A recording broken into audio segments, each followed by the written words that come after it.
Hey guys, today's lesson for Monday is in language arts.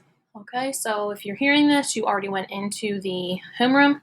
Okay, and we're going to click on the language arts folder. It will open up. We're going into module 9. Okay, today is Monday the 18th. If you just click on that folder, it takes you to both things that you'll need. Here's the lesson. You're going to click the PowerPoint.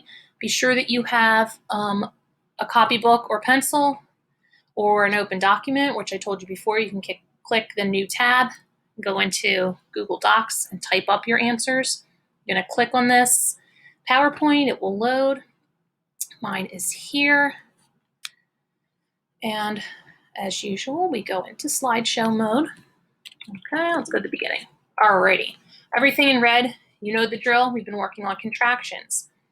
The whole words are the two words put together. The contraction is when you break up the second. Notice that there is an apostrophe. If you do not put the apostrophe, it's technically spelled wrong, okay? Anything with not is an N apostrophe T. Anything with is apostrophe S. Anything with will is apostrophe LL. And anything with R is apostrophe RE. You can tell the apostrophe takes the place of the letter that we're getting rid of. So when she is, it becomes she's. Apostrophe takes the place of the I. They will, the apostrophe takes the WI. We are, it takes the A. Are not, it takes the O in not. That's for each of the nots. Okay, here's the practice you're going to do with it. You're going to write 1 through 5 in your notebook. Okay, you're going to write me the contractions. We are playing in the sandbox. Write the contraction for we are or type it. Okay, here are your syllables of your high frequency words. All right, I want you to segment them into syllables. So segment means separate. Outside, you would have out, dash, side. Some, that is a 1-syllable word. I should not see any dash for that word.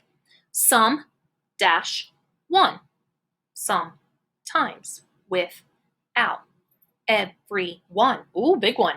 Everything. Himself, may be, nothing. All right, the only one that does not get any dashes is a 1-syllable word, which would be some in this high frequency list. Okay, everything else when you're writing them or reading them, if someone says segment them into syllables, you clap it out, okay? Here is some practice with our prefixes. All right, we've talked about pre and dis and un and re. There's some practice in here, decoding. We've worked on all of those. So not all of them have them. Okay, we even have this one here. AUGH says all. This is daughter. Flawless. Because. Displease. All right, the other ones I think you can sound out. AUGH again. Prefix, prefix, prefix, prefix. All right, so just practice. It's just a way for you to recognize, okay, I can separate these words and I can put them together even if they're big. Here's some more practice with them. In your notebook, you're going to write me these answers. You're going to use the prefix in front of it depending what the sentence says. Paul drew a cartoon for the school paper. Paul blanked the cartoon because he ripped it. The word is drew, okay? What would he have done? If he ripped it, would he pre-drew, dis-drew, undrew, redrew? Okay, you're going to write that word on the line. That's the same for taught, okay, because we don't say teached, loyal, and glued. You're going to pick one of these prefixes to put in the front. It has to make sense based on what the sentence says. Okay, I also want you to read over these and practice these. Okay, read them out loud. Read to someone, read to a stuffed animal, to a pet. Practice that fluency, okay? Here's our academic vocabulary. Wobbly, trills, that's a sound, crouches, coast, oh, doesn't that look nice? Prances, flock, root, mingles. We're not allowed to mingle right now because we're still in quarantine. And here's your story. It's called The Long, Long Journey. All right, if I was going to make a prediction and I'm looking at this cover, I would say that it looks like these birds are traveling somewhere far. And if I'm really looking, it kind of looks like they're traveling at night.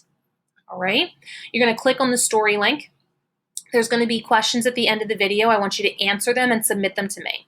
Here's the questions that we've practiced in class. We ask questions like when and why and how so that we know, okay, are my students understanding what they're reading? Adults do it too when they read, when they study. They go over their things over and over again. They reread, they practice, they write it down because we don't always get it the first time. It's important that we do things again. Okay, so we're going to click on the story link. It'll open up into YouTube.